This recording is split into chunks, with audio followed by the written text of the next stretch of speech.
Hello, I'm Daria Dayle. My pronouns are she, her, and I'm a skater and skate filmer.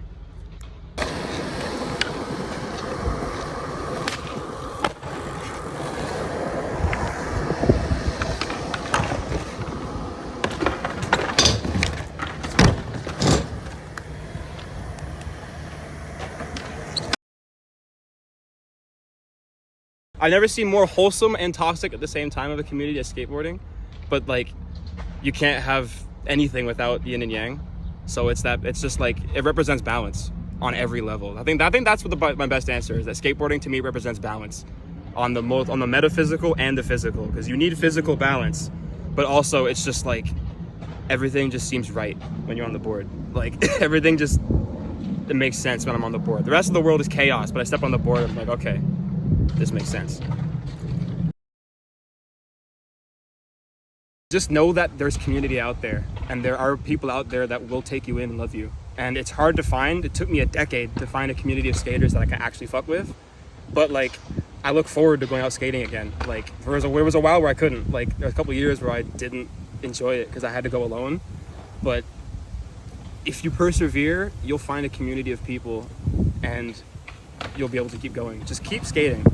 Don't ever stop, because then when you're really good at skating, all those boys that made fun of you a few years ago, now they see you, they'll be like, oh shit, whoa, I shouldn't have made fun of them. Now they're tray flipping 12 stairs. Whoops, I shouldn't have talked shit, you know? So like, just keep doing what you do. Put in full effort in everything you do, and you'll succeed. Like, and just, yeah, and if anybody locally in Toronto, if you hear of some cis boy talking shit, let me know. I'll cuss him out. I'm not above that.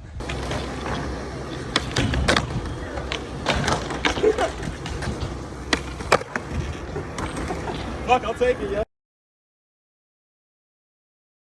Some of the absolute joys is, for the first time I feel like me, after 27 years of being in the closet, finally changing my pronouns to she, her on my social media, starting to wear more makeup, dress more femininely. It's the most authentic I've ever been in my life.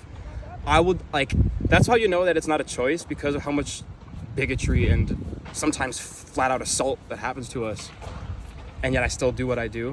Like I wouldn't choose that kind of bigotry. That's a big hurdle I have to deal with, is that there's a lot of spaces where like I could have to be like, is this person like staring at me, like about to attack me? Like what's going on here? Because that happens. Like it's a very real fear that I have, but having the community I have kind of lets me get over that. And I have people that are willing to fight for me. And like, so like that's a big joy, is when I came out, it was beautiful to see how many people in my life were really, really supportive. And those folks are like closer than some of my blood family now. And it's really, really nice.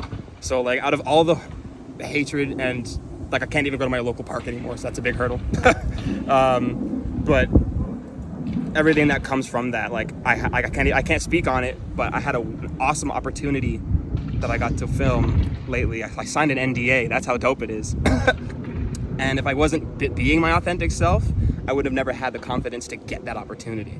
So it's one of those things where you gotta, the bad shit is gonna be there. We're not completely out of utopia society yet, but everything that came with it was so much more worth it. I'll take all the hatred that I'll get if it means I can be myself, you know? Like if I can just be authentic, then like you can smack me with a brick, as long as I can keep dressing the way I dress. Like I don't care. Like that's power in itself.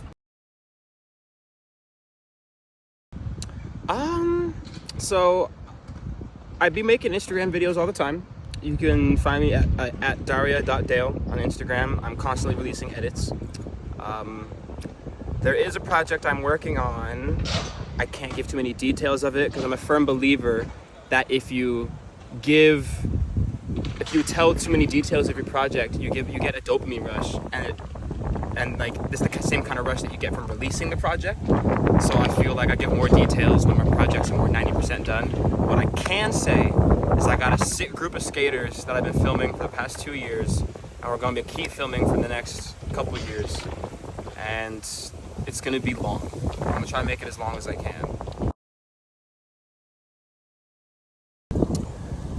Um, yes. I want to send a message to all the cis-het boys that constantly snake women and queer people, that constantly talk shit on Instagram whenever a woman or a queer person gets sponsored or receives any kind of accolade in the skate industry just because they can't laser flip a 12 stair. Shut up. Just shut up. You're literally a grown adult. We're all grown adults wheeling around on planks of wood with wheels on them. You gotta stop taking this shit so seriously. Like, yes, take your skate career seriously if you have one, but you have no business shitting on people who are just trying to do the same thing you're doing.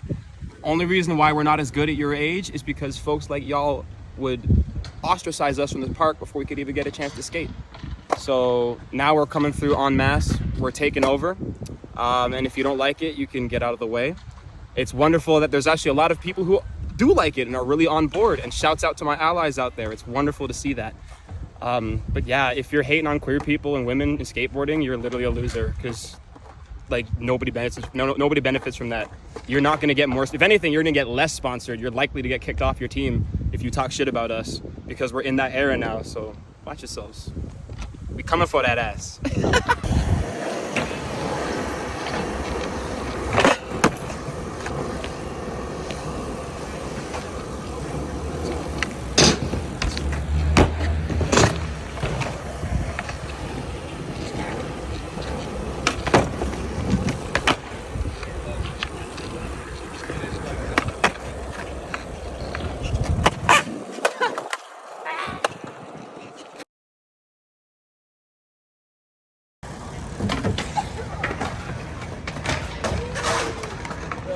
All right.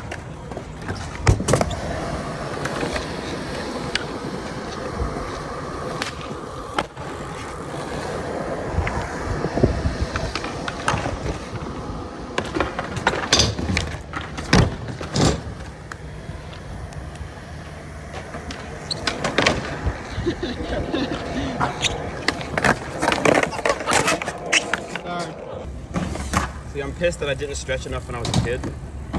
So now I gotta do a whole regiment